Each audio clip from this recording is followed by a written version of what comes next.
Srimati Aparupa Poddar. Thank you, sir, for giving me an opportunity to speak on Wildlife Protection Amendment Bill.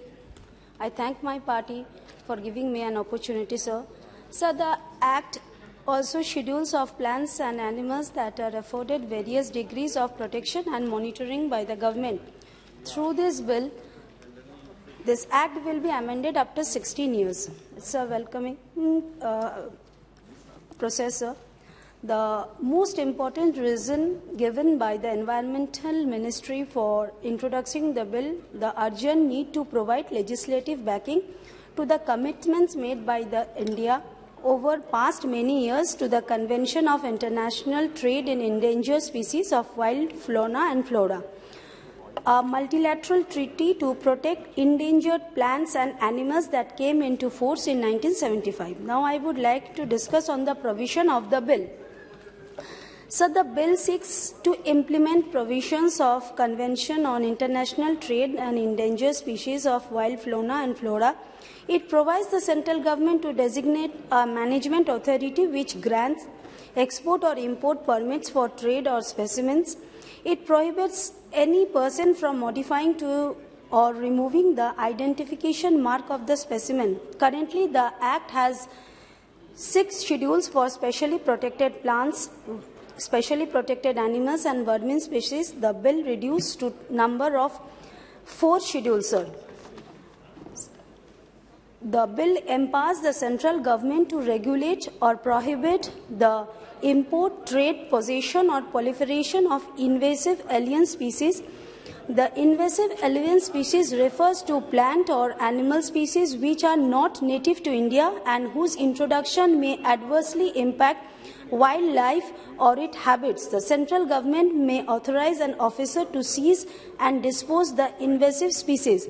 Sir, through you, I would make a note to the Minister that our state of West Bengal has a densely forest of a neighboring country, Bangladesh border, and we have witnessed a arising case of smuggling of kangaroo a few days ago in Jalpaiguri forest.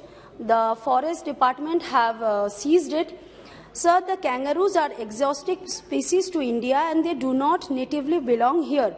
They struggle to adapt the new ecosystem and are mostly unsuccessful. They also carry the risk of disease that the native species might not have resistance. It's a very serious concern and alarming concern, and the border should be freezed, which the central government should take a note of it, sir. The Act entrusts the Chief Wildlife Warden to control, manage and maintain all the sanctuaries in the state. The Chief Wildlife Warden is appointed by the state government. The bill specifies that the action of the Chief Warden must be in accordance with the management plans for the sanctuary. For sanctuaries falling under species areas, the management plan must be prepared after consultation with the Gram Sabha concerned. Sir, West Bengal has 6 national parks and 16 wildlife sanctuaries. The latest notified wildlife sanctuaries of West Bengal is the Pakhi Bitan Wildlife Sanctuaries located in Jalpaiguri district of 14.09 square kilometer.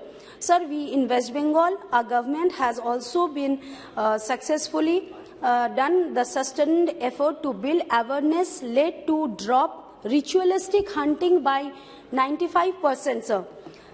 The bill provides for any person to voluntarily surrender any captive animals or animal product to the Chief Wildlife Warden. No compensation will be paid to the person for surrendering such items. The surrendered items become the property of the state government. Sir, I would like to bring some observation and suggestion through you, sir, which to our Honourable Minister, and I hope he will answer my queries on this bill.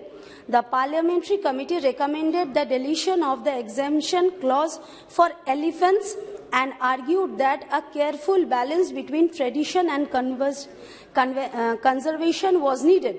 The bill empowers the government to have arbitrary power to declare species as vermin. The bill moots a reduction in the role of state wildlife boards, the body which are crucial in determining the fate to large projects involving forest or protects the area in the state. Finally, the bill loses the provision of transporting elephants, which is likely to encourage illegal trade in wild elephants. Sir, the bill fails to address the human-animal conflicts. There is a need to constitute Human-Animal Conflict Advisory Committee headed by the Chief Wildlife Warden to suggest the mitigation strategies such as changing crop pattern and drawing up site-specific plans.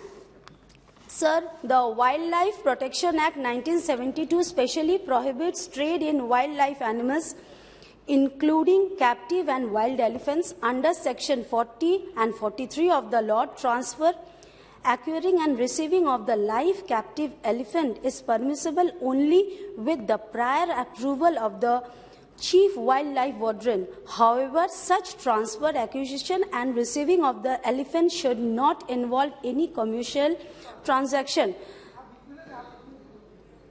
And, sir, a new subsection of 4 to subsection 43 that takes away the protection from trade in them. The House panel report has recommended the deletion of the clause and provide an explanation to the provision for transport of captive elements. It is underlined that bill also has the provision of excessive delegation and unrestricted power of the central government. I repeat, excessive delegation and unrestricted power of the central government. अगर सब कुछ central government के हाथ में रहेगा तो फिर state government का क्या मतलब है? So I would request the minister to take a note of it, my suggestion, which I have given, plus the environmental experts and the parliamentary standing committee have given. With these words, I conclude. Thank you, sir. Thank you. Members, kindly avoid talking loudly because it might disturb the people who are